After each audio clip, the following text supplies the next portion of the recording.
दिलाते हैं कि माता पिता तो आपको प्रत्येक जूनी में प्राप्त हो जाएंगे। पशु बनोगे वहां माता पिता, पक्षी बनोगे वहां माता पिता, लेकिन सतगुरु सेवा और बंदगी ये फेर मिलन की ना। पुण्यात्माओं, मनुष्य शरीर के अंदर ही ये वस्तु उपलब्ध हो सकती है। मनुष्य शरीर के अंदर ही परमात्मा प्राप्ति हो सकती है और मनुष्य शरीर प्राप्त प्राणी को ही सत्संग उपलब्ध हो सकता है।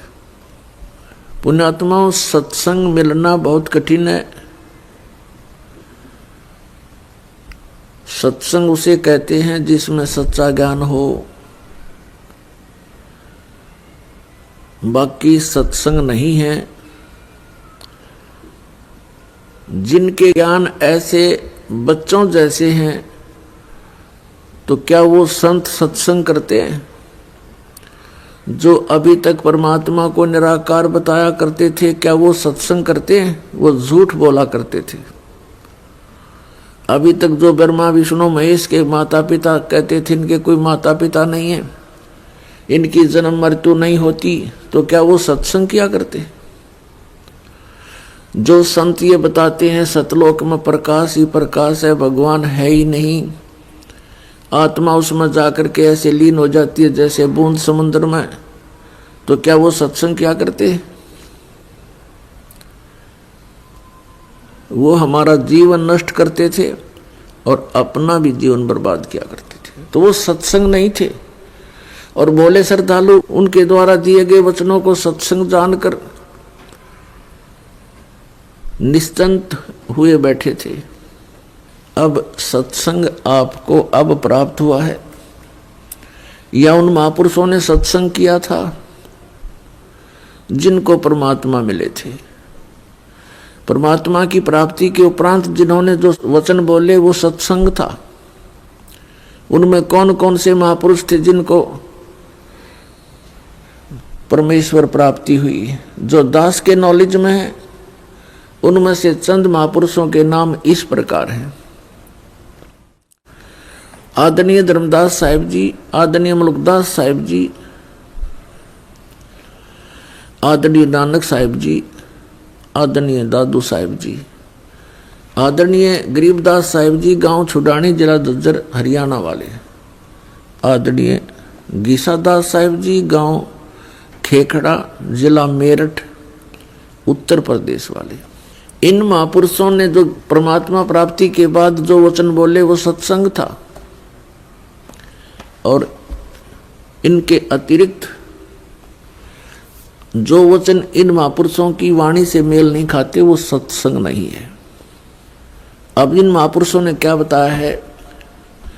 अनंत कोट ब्रह्मांड का एक रति नहीं भारे, सतगुरु पुरुष कबीरे हैं ये कुल के सिरजनहारे। ना सतगुरु जननी जने उनके माने बापे, पिंड ब्रह्मंड से रहित हैं नावा तीनों तापे। परमात्मा स्वयं भी आकर के क्या बताते हैं कि चारों युग में संत पुकारे, कूक कहा हम हेल रे, हीरे माणिक मोती बरसे ये जग चुगता ढेल रे। पुण्यात्माओं, परमात्मा के गुणों में, परमात्मा की लीला में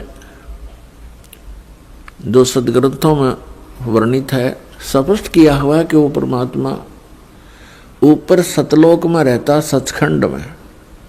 संत भाषा में उसको सचखंड कहते हैं और वेद भाषा में उसको रतधाम बोलते हैं। रतधाम मीन सतधाम, सतलोक कहो, सतधाम कहो। संत भाषा में परमात्मा की उपाधि सतपुरुष, अकाल मूर्त, शब्द स्वरूपी राम, आदि से कहा जाता है। वेदों और गीता में उसको परम अक्षर ब्रह्म कहा है, सच्चिदानंद घन ब्रह्म कहा है, दिव्य परम पुरुष कहा है। वो परमात्मा हम सबके पिता है। हम अपनी गलती से काल के जाल में फंस गए, वो दयालु हमारे लिए फिर भी भटक रहे। पुण्यात्माओं, अब समय आ गया है, बहुत सतर्क होना पड़ेगा आपको। असंख्य जन्म हो गए आपको इस काल के लोक में कष्ट पर कष्ट उठाते हैं। उसके विषय में बताते हैं, कोटि जन्म तो भरमत हो गए, कुछ ना हाथ लगा रे। और कुकर सुकर खरबा बोरे, कौआ हंस बुगारे। कोटि जन्म तू राजा की, न मिटी न मन की आशा। भिक्षुक ओ के दर दर घूम लिया, ये मिला न निर्गुण रासा। इंद्र कुबेर ईश की पदवी, ब्रह्मा वर्ण धर्मराया। विष्णु नाथ के पुर को जाके तू फिर भी वापस आया। असंग जन्म तन मरत्या हो गए, जीवित क्यों ना मरे रे। और 12 मद मैल मठ बोरे, बहुर न दे धरे रे। दोजक बस्ट सभी ते देखे, राजपाट के रसिया।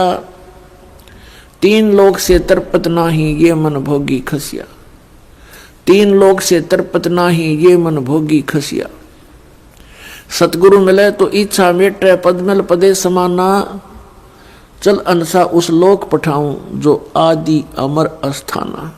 4 मुक्ति जहां चंपी करती, माया होरी दासी। दास गरीब अभय पद पर से, वो मिले राम अविनाशी। पुण्यात्माओं, आप बिल्कुल बालक हो।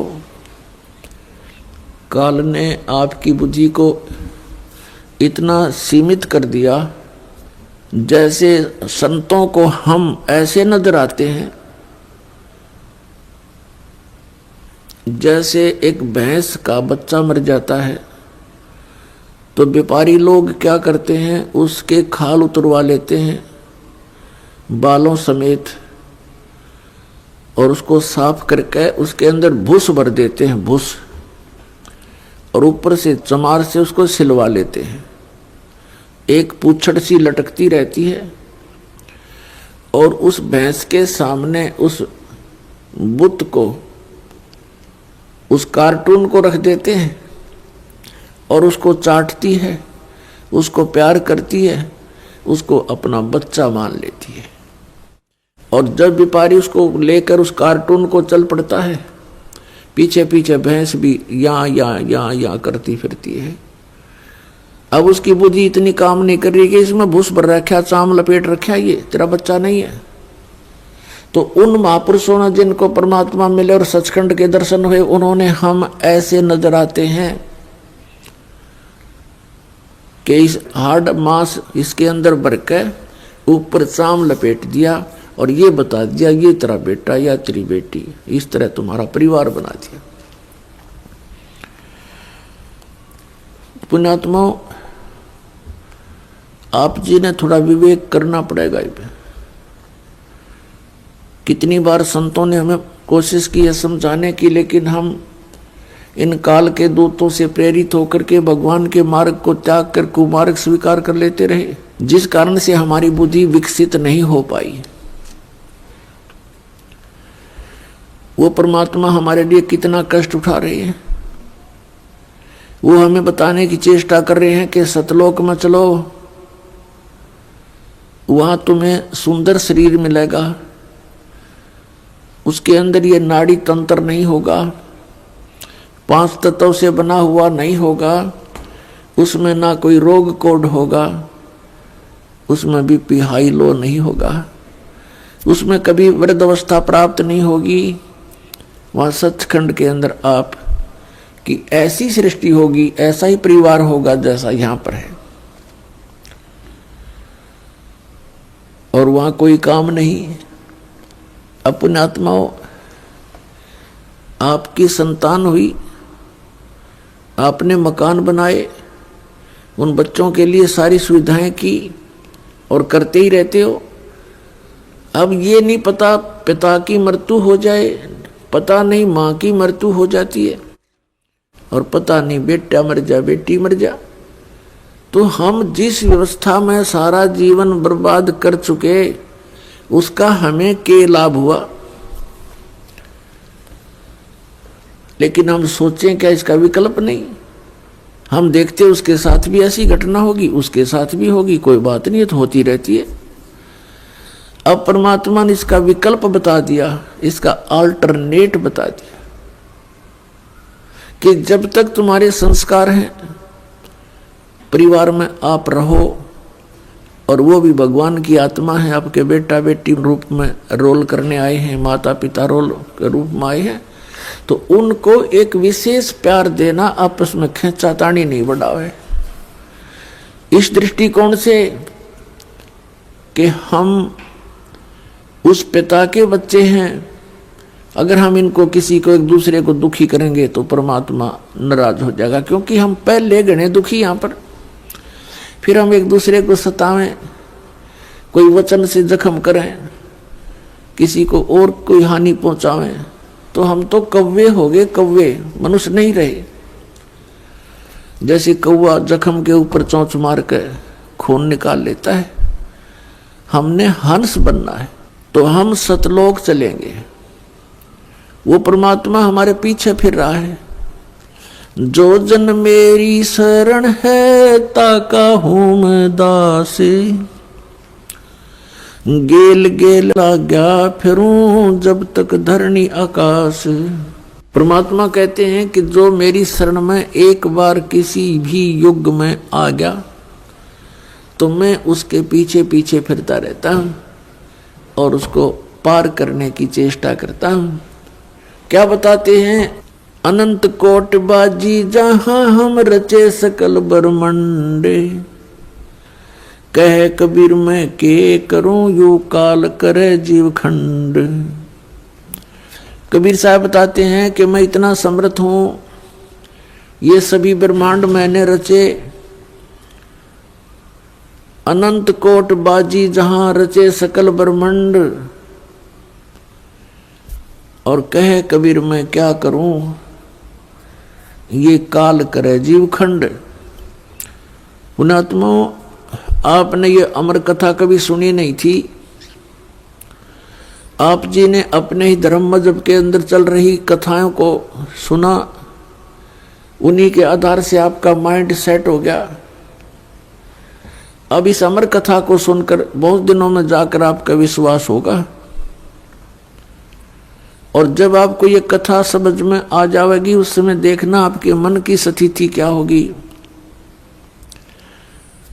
आप ऐसी स्थिति में हो जाओगे जैसे परगर पावना रहे उठाए चित, जैसे दूसरे के घर में, दूसरे गांव में, रिश्तेदारी में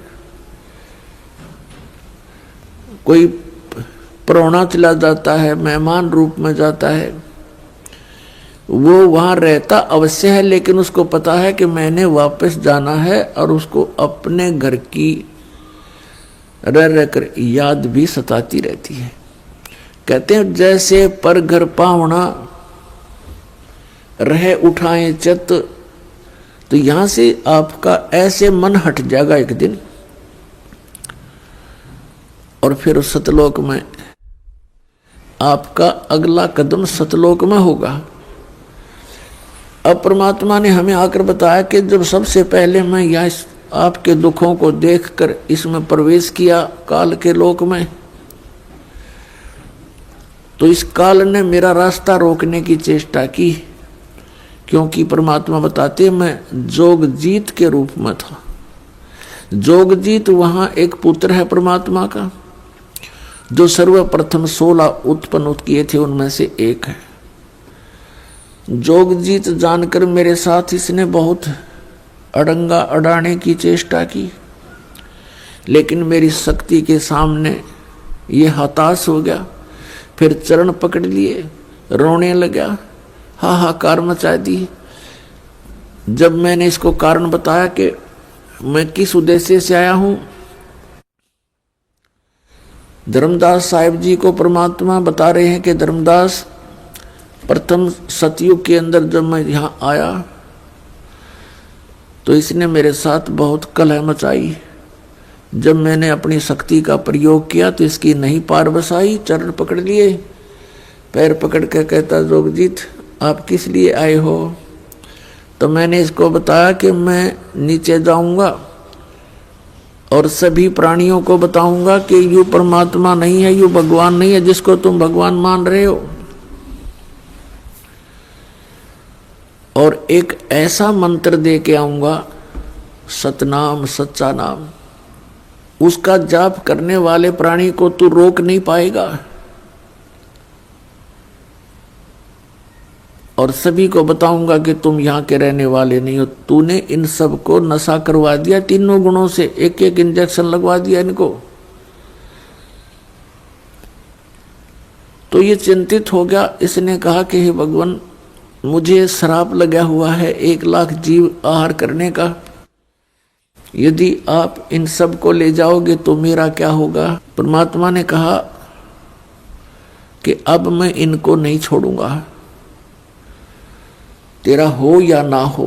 फिर इसने प्रार्थना की, प्रभु कोई बात नहीं, मेरी कुछ और समस्याएं हैं, उनका समाधान कर दीजिए और वचनबद्ध होकर के मुझे आशीर्वाद दीजिए। परमात्मा ने कहा, धर्मदास मैंने वचनबद्ध होकर के इससे कहा कि बोल क्या मांगता है। इसने कहा कि परमात्मा 3 युगों में जीव थोड़े ले जाना, चौथा युग जब कलयुग आवे तब तव शरण जीव बहु जावे। ऐसा वचन हर मोय दीजिए, तब तुम गवन संसार ही कीजिए। तो मैंने इसको कह दिया ठीक है, तथास्तु, कि ऐसा ही होगा। फिर इसने एक प्रार्थना और की थी कि परमात्मा जबरदस्ती ना करना हे बड़े भाई, क्योंकि जोगजीत रूप में खड़े थे परमात्मा और ये भी उन्हीं का भाई है। परमात्मा से, कबीर से उत्पत्ति हुई इस काल की ज्योत निरंजन की। और इसने कहा कि हे प्रभु, हे बड़े भाई, जबरदस्ती ना करना। जो आपके ज्ञान को स्वीकार करे वो आपका, और हमारे ज्ञान को स्वीकार करे वो हमारा। आप ज्ञान दे करके अपना बनाना, बाई फोर्स ना करना। वो तो मालिक को पता। अब यहाँ प्रश्न उठता है पुण्यात्माओं बहुत सी, क्योंकि हमारे अंदर बहुत युगों से ये अज्ञान ठुका हुआ है, भरा हुआ है खचाखच। ये सच्चे ज्ञान को टिकने नहीं देता। ना जाने कितनी शंकाएं उत्पन्न होती हैं।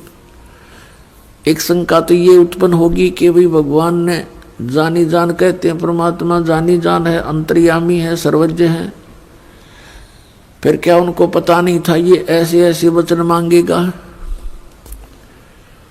इसको वचन ना देते सतयुग में ही हमें वापस ले जाते। तो ये तो पुण्यात्माओं मन की बकवाद है, इस तरह के विचार जो जिसके अंदर आते हैं। हम सतलोक में रहा ही करते। यदि हम ऐसे टिकने वाले होते तो पहले ही ना वहीं रहा करते थे। आवश्यकता ही नहीं थी हमें यहाँ आने की, फिर भगवान को यहाँ दुख उठाने की हमारे लिए। परमात्मा को पता था कि सतयुग त्रेता द्वापर में ये प्राणी दुखी नहीं होता। पुण्यकर्मी प्राणियों को मनुष्य जीवन मिलता है सतयुग त्रेता द्वापर में, जिनके बहुत घने पुण्य होते हैं और वो सभी साधना भी करते हैं, मनमुखी साधना करते हैं, शास्त्र विधि त्याग कर भी साधना करते हैं। उनसे सिद्धियां प्राप्त अवश्य हो जाती हैं और उनके पूर्व प्रारब्ध कर्मों के आधार से, किस्मत में लिखे हुए पनों के आधार से उनको सुख होता है, शरीर स्वस्थ होता है। सतयुग में पिता से पहले पुत्र की मृत्यु नहीं होती, जो सबसे बड़ा जख्म होता है पिता के लिए। और पत्नी से पहले पति की मृत्यु नहीं होती, जो पत्नी के लिए बहुत बड़ा दुखदाई होता है। और बहुत लंबी आयु होती है, शरीर स्वस्थ रहता है, आहार बहुत ही अच्छा होता है। तो इस प्रकार जब पिछले पुण्यों से उसको लाभ होता रहता है, साधना गलत करता रहता है, पाप इकट्ठे होते जाते हैं, पुण्य अक्षीण होते रहते हैं, फिर उसका जन्म त्रेता में होता है। त्रेता में भी ऐसी सती थी लगभग रहती है। फिर द्वापर में होता है, हरे भरे वृक्ष होते हैं, सब जगह जंगल होते हैं, फलदार वृक्ष होते हैं, समय पर वर्षा होती है। तो इस प्रकार ये सोचता रहता है कि जो साधना पूजाएं मैं कर रहा हूं इनसे मुझे लाभ हो रहा है, अज्ञानता के कारण। तो परमात्मा के ज्ञान को जो पहले वाले साधना से बिल्कुल हटकर होता है उसको ये प्राणी बिल्कुल स्वीकार नहीं करता। अब कलयुग के अंदर ये प्राणी बिल्कुल कर्महीन हो जाता है, पापों की गठड़ी बांध लेता है और पुण्य इसके पास रहते नहीं। ये साधनाएं भी करता है और लाभ कति होता नहीं, या तो नास्तिक हो जाता है या फिर दुख को भोग कर ही अपना जीवन पूरा करता है। और उन अज्ञानी संतों ऋषियों ने, उन्होंने सतयुग के अंदर जो साधनाएं की, अब उनको वो मार्ग मिला नहीं, यह सतनाम उनको प्राप्त हुआ नहीं जो पाप नाश करता है। और जिस कारण से उन्होंने अज्ञान सिद्धांत बनाकर समाज में प्रवेश कर दिया कि कर्म तो भोगना ही पड़ता है, प्रारब्ध में लिखा हुआ तो भोगना ही पड़ता है, इसको कोई चेंज नहीं कर सकता, इसमें कोई परिवर्तन नहीं हो सकता। तो पुण्यात्माओं, हम परमात्मा की खोज इसलिए करते हैं, परमात्मा को इसलिए खोजते हैं कि हमारे जीवन में कोई कष्ट आवे तो वो टल जावे और हमारा कल्याण। कल्याण की तो बहुत बाद में समझ में आती है, पहले तो यही रहता है कि मेरे बच्चे सुखी रहें, मैं स्वस्थ रहूं, कोई ऐसी दुर्घटना मेरे जीवन में ना घटे जो मुझे पीड़ादायक हो। इसलिए हम परमात्मा की खोज में संतों के पास जाते हैं और ये भी हमें मालूम है कि संतों के पास ही उसका समाधान होता है।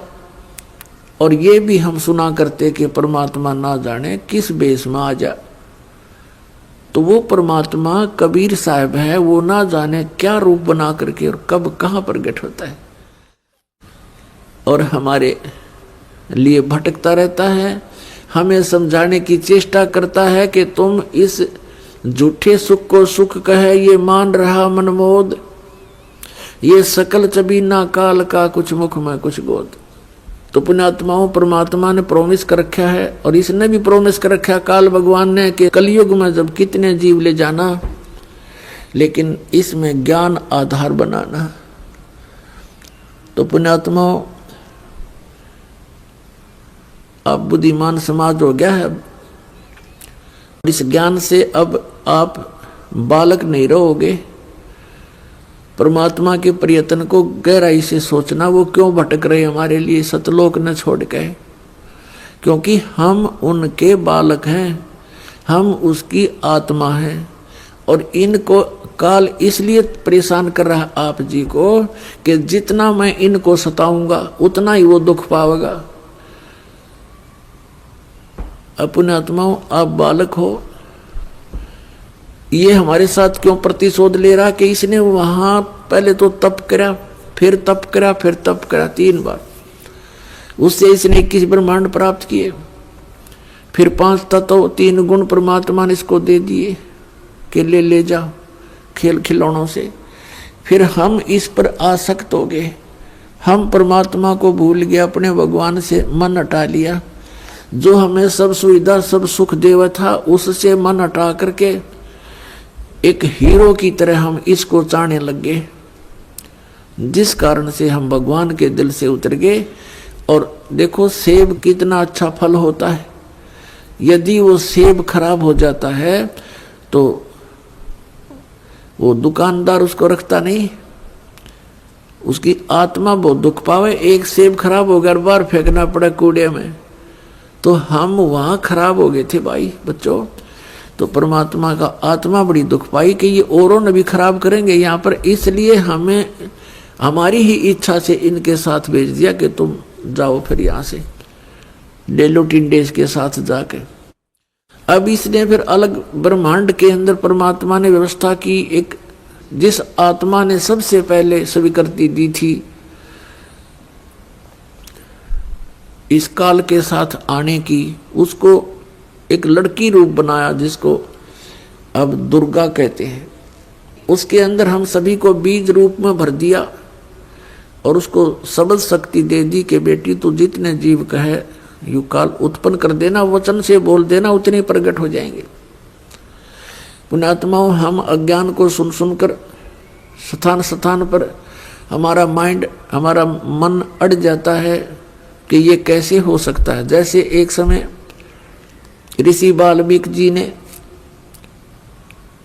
एक कुशा से डाब से पुत्र बना दिया था सीता के लिए और पालने में लुटा दिया बना करके। सीता जब कपड़े धोकर आई तो पुत्र को देखकर पूछा, पिताजी ये पुत्र किसका है? कि बेटी क्या बात, आपका नहीं है? कि मैं तो पुत्र को साथ लेकर गई थी कपड़े धोने के लिए। ऋषि जी ने सोचा था कि लड़की के बच्चे को कोई उठा ले गया है, जंगली जानवर वारो रो मर जाएगी, इसलिए उसने एक लड़का उत्पन्न कर दिया है जिसका नाम कुश रखा और लव सीता से उत्पन्न हुआ था श्री राम के सहयोग से। तो कहने का भाव ये है कि उस ईश्वरीय शक्ति को थोड़ी बहुत संग्रह करके ये ऋषि लोग भी चमत्कार दिखा देते हैं, और वो तो परमात्मा के पास तो ये चमत्कार थोक के भाव के हैं। तो ये अलग ब्रह्मांड में जब रखा तो दुर्गा के साथ इसने दुर्व्यवहार करना चाहा। दुर्गा ने इसे बहुत प्रार्थना की कि मेरे से ये जुल्म ना कर, तू मेरे पास वचन शक्ति है, मैं जितने जीव तू कहेगा मैं उत्पन्न कर दूंगी। पिता ने वचन दे रखा, इसने नहीं माना, बकवाद करी, उसके साथ जोर जबरदस्ती करनी चाहिए। तो लड़की ने उसके पेट में शरण ले ली सूक्ष्म रूप बना के। तब परमात्मा ने जोग जीत रूप में आके उस ब्रह्मांड में इसको कहा था कि आज से तुझे एक श्राप लग गया, 1 लाख मानव शरीरधारी प्राणी जीव खावेगा, 1.25 लाख उत्पन्न करेगा। और लड़की को उसके पेट से निकाल दिया, पेट चीर के हाथ से वचन से ऐसे नाखून मार दिया पेट पर, और वचन से वो बाहर आ गई। फिर एज इट इज वचन से अपने आप जख्म भर गया। तो परमात्मा की शक्ति पुण्यात्माओं पर बल है। हम आध्यात्मिक मार्ग से कोसों दूर हो गए, इसलिए हमने इन परमात्मा की लीलाओं पर अविश्वास शीघ्र हो जाता है। लेकिन अब अविश्वास ना करके विश्वास पूर्ण करो। तो वहां क्या कहा, तब इसको आदेश सुना दिया कि तू निकल जा अपने 21 ब्रह्मांड लेकर यहां से। आदेश सुन ले पिताजी का और निकल जा यहां से 21 ब्रह्मांड समेत। इसने फिर बहुत हाथ जोड़े, पैर पकड़े, मेरे से गलती होगी, मुझे रख लो यहीं पर, मुझे दूर ना भेजो। लेकिन परमात्मा ने इसकी एक नहीं सुनी और इसको वहां से यहां फेंक दिया 16 शंख कोस की दूरी पर। नील पद्म शंख 16 शंख कोस, 1 कोस लगभग 3 किलोमीटर के आसपास होता है। इतनी दूरी पर आ गया ये सतलोक से इसका पूरा विमान 21 ब्रह्मांड का। तो इसने उसके बाद से परमात्मा से प्रतिशोध लेने के उद्देश्य से हमें या इतने दुख देता है कि एक पल भी चैन से ना टिक सके, सांस ना ले सके। अब देखते हो पुण्यात्मा, पशु पक्षी ये कितने कष्ट उठाते हैं। आप देखते हो मनुष्य जीवन में कोई सुखी है? इस झूठे सुख को सुख मान बैठे हैं हम, और परमात्मा हमें याद दिलाते हैं आकर के कि तुम काल के जाल में हो। आप जी को इसने मिसगाइड करके इतना ही सीमित कर दिया आपकी बुद्धि को, संतानों उत्पत्ति को ठीक कर लेना सारा जीवन, ये सोच करके बुढ़ापे में सुखी होऊंगा मैं, बुढ़ापे में मेरा जीवन ठीक कट जाएगा, बढ़िया कोठी बना दूं, बच्चों को सुखी कर दूं, गनाए धन बना दूं।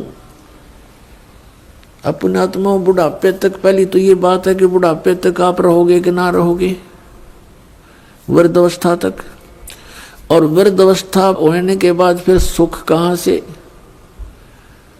वृद्ध अवस्था में सपने में भी सुख नहीं है। तो हमारी सारी ही सोच इस टाइप की थी जो हमें केवल दुख दे सकती है, सुख नहीं। बुढ़ापे में कभी तो जाड़ पड़वानी, कभी आंख बनवानी, और कभी कोई बच्चा कुछ बोल रहा है, कोई पुत्र वधू कुछ कह रही है, कहीं पौत्र को कोई गड़बड़ होगी, कहीं पौत्री का गड़बड़ होगी, कोई देवता मर गया, कोई देवती मर गई। तो ये सब कष्ट उस व्यक्ति को होते हैं जो वृद्धावस्था प्राप्त कर चुका है और सोचा नहीं होता बुढ़ापे में सुखी हो जाऊंगा, इब तो धंधा करके बच्चा न पाड़ पोष दूं। तो पुण्यात्मा बुढ़ापे में तो जिए जानेगा जिसा सुख होगा तुम्हें। तो इसलिए परमात्मा हमें याद दिलाते हैं कि जिस प्रोसेस में आप अपना सारा जीवन न्यौछावर किए बैठे हो, ये आपकी महाभूल है। इसके साथ साथ और भी कार्य आपका एक अनिवार्य है, वेरी इंपॉर्टेंट है, उसको तो आपने शुरू ही नहीं किया। अब जैसे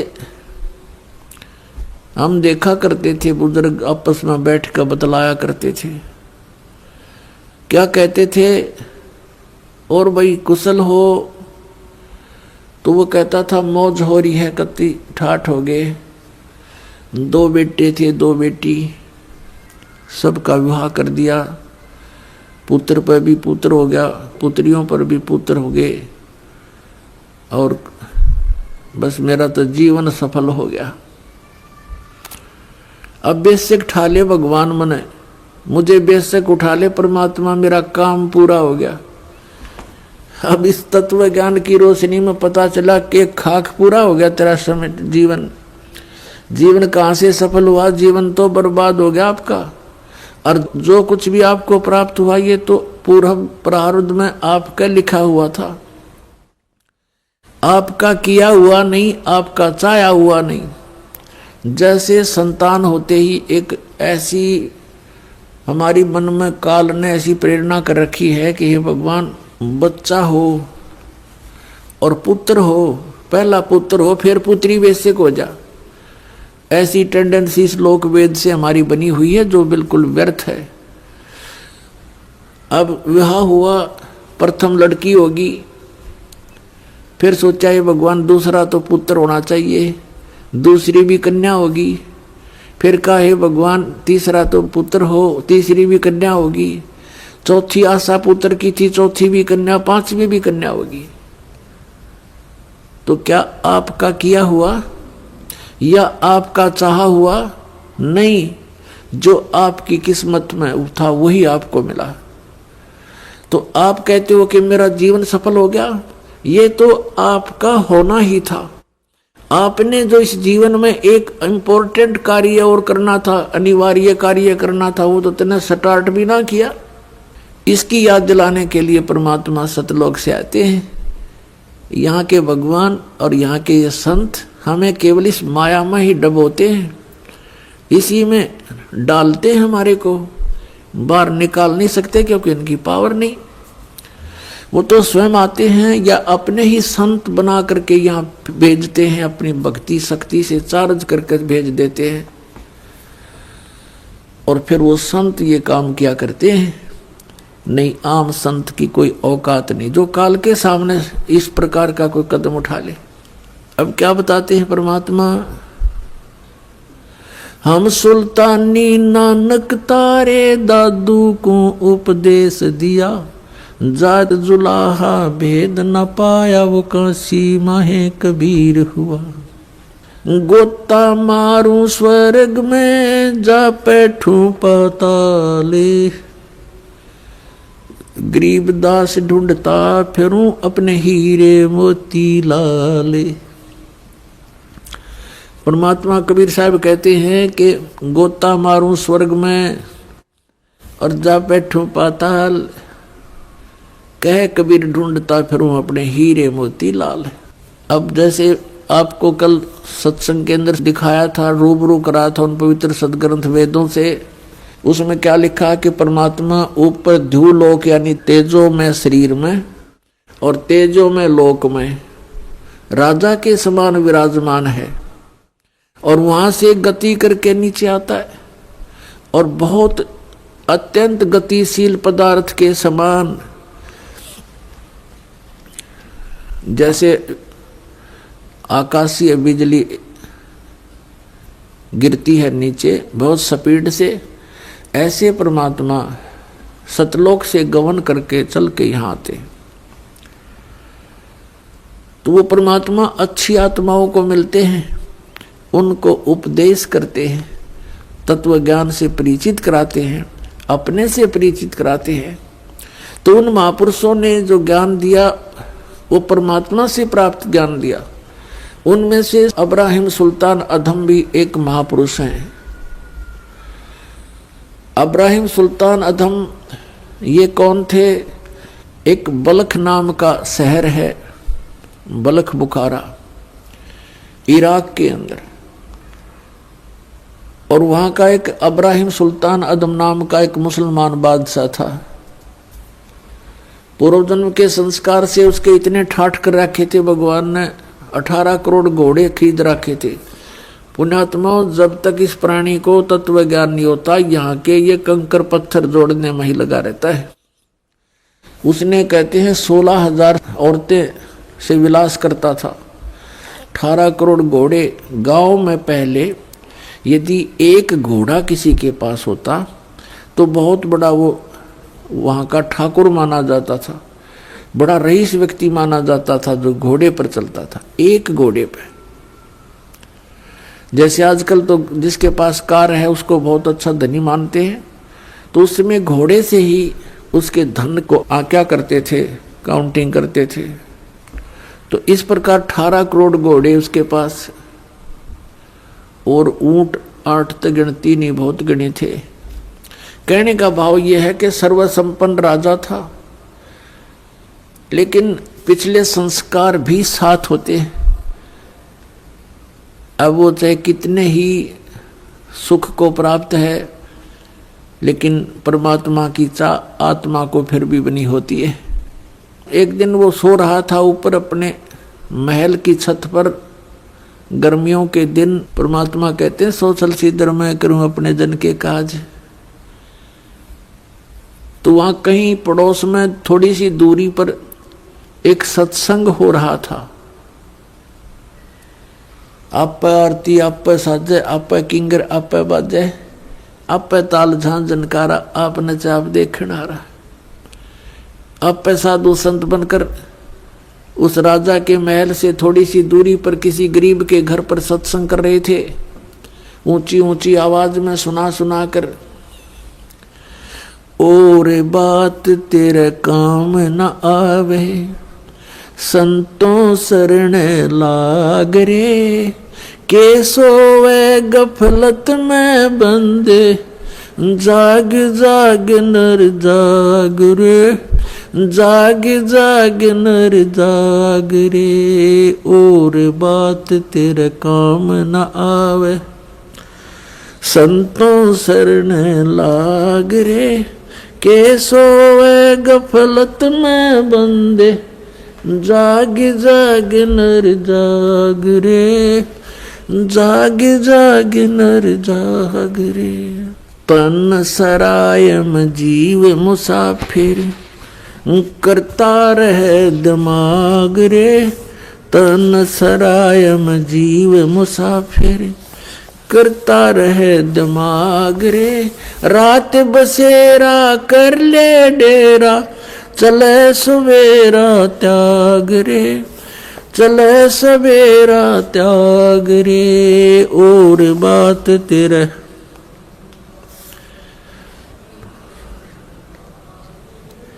के सोए गफलत में बंदे, जाग जाग नर जाग रे, जाग जाग नर जाग रे। इस तन सरायम जीव मुसाफिर, करता रहे दिमाग रे।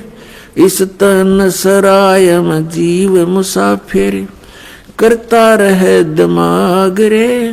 रात बसेरा कर ले डेरा, चले सवेरा त्याग रे, चले सवेरा त्याग रे। और बात तेरे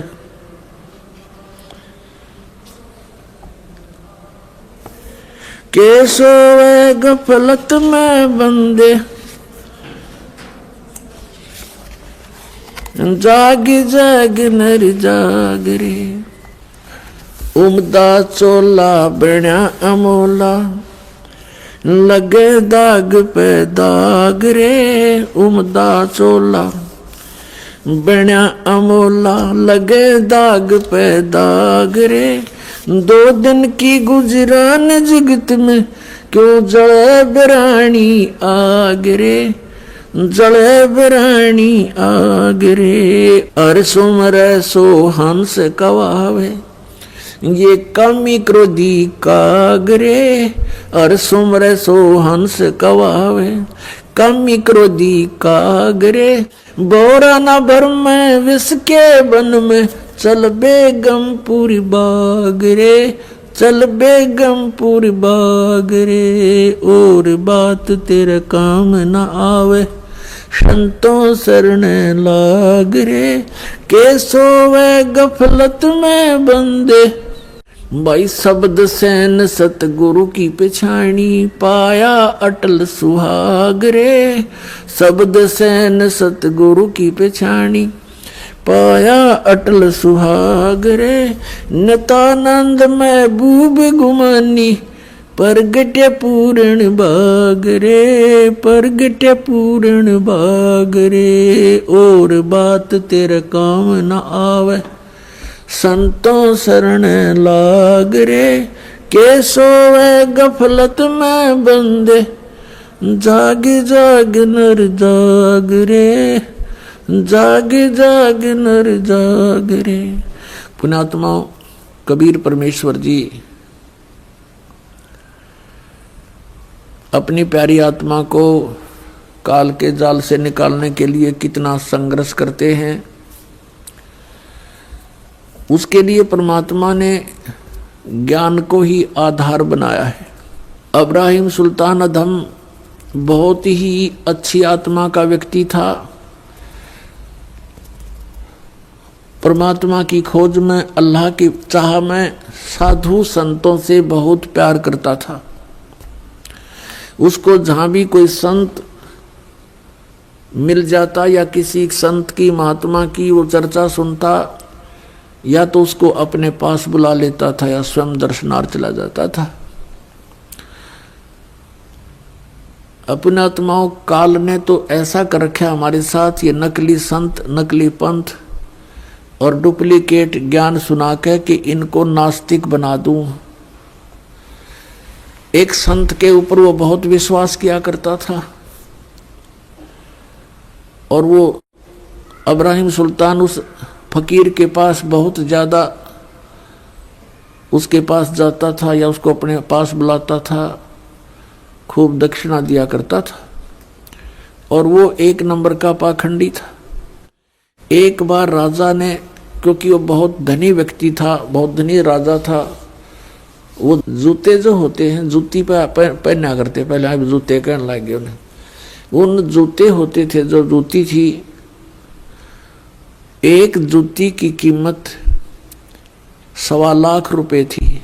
उस समय का तो 1.25 करोड़ हो गए एक जूती की कीमत। उस जूतों के ऊपर हीरे, पन्ने, जवाहरात, मोती सब जगह उसमें गठे होते थे।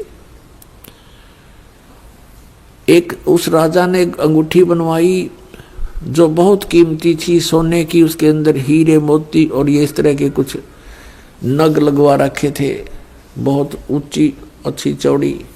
अब उस संत की वो बहुत आदर करता था, विश्वास किया करता था। एक फकीर पर वो डुप्लीकेट ठग था। उसने राजा की अंगूठी देखी, जूते तो मैं छुपा नहीं सकता, अंगूठी कैसे ले सकता हूँ। उसने वैसी ही अंगूठी एक डुप्लीकेट बनवा ली, पीतल की, मिलती जुलती कती, और राजा से कहा कि राजा आज नौका विहार करते हैं, मेरे साथ चलो। राजा तुरंत तैयार हो गया फकीर का आदेश मानकर।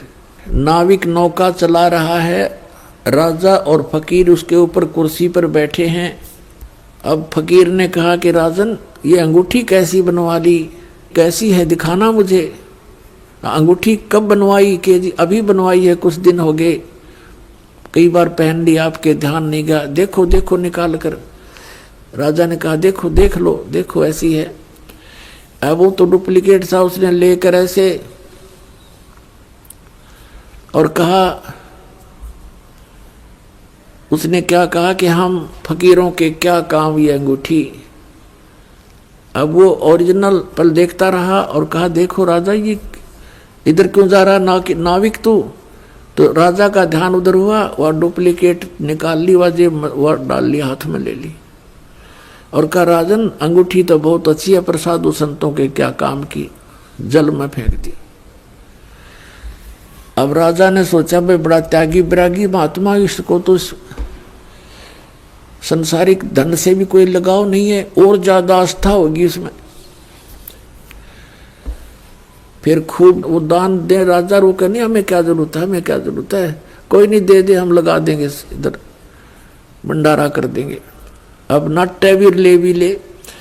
भोली आत्मा जो होती है वो श्रद्धालु, वो केवल अपने स्वभाव का ही प्रयोग करते हैं, सामने वाले की बकवादों पर ध्यान नहीं देते हैं। इसका दुरुपयोग किया इन लोगों ने, नकलियों ने। तो कुछ दिनों के बाद क्या हुआ, फकीर के और चेले की आपस में बिगड़ गई, जिसने वह गुट्ठी बनवाई थी नकली। उनकी आपस में कहा सुनी होगी, बात बहुत बढ़ गई और चेला उससे अक्षुब्ध होकर के उसने मंत्री से संपर्क किया, राजा के मंत्री से, कि ऐसे ऐसे इसने राजा के साथ धोखा किया है, ये धोखेबाज ठग व्यक्ति है। वो अंगूठी जो इसने जल में फेंकी थी वो डुप्लीकेट थी, मैंने इसको बनवा कर दी थी, इसने मेरे से बनवाई थी। ये बात फकीर ने राजा के सामने डरते डरते कही कि कहीं राजा नाराज ना हो जा के साधु संतों के बारे में ऐसे नहीं बोलना चाहिए। राजा इतना विश्वास करता था कि पूछा, वजीर तेरे को किसने बताया है? वो चेला बुलाया कि इस चेले ने बताई है। उस चेले से कहा कि फकीर के बारे में ऐसी बातें करना बच्चा पाप लगता है। उसने कहा जी मैं कसम खाकर कहता हूं, ये निकम्मा आदमी है, ये भक्त नहीं है, संत नहीं है। राजा बड़ा विश्वासी था, उसने कहा कि देख ले भाई चेला राम, जया बात झूठी पागी तो तेरी गर्दन काट दूंगा। नो बोला जी बेस से काट दियो। राजा ने देखा कि बड़ा कॉन्फिडेंस से बात कर रहा है कि वो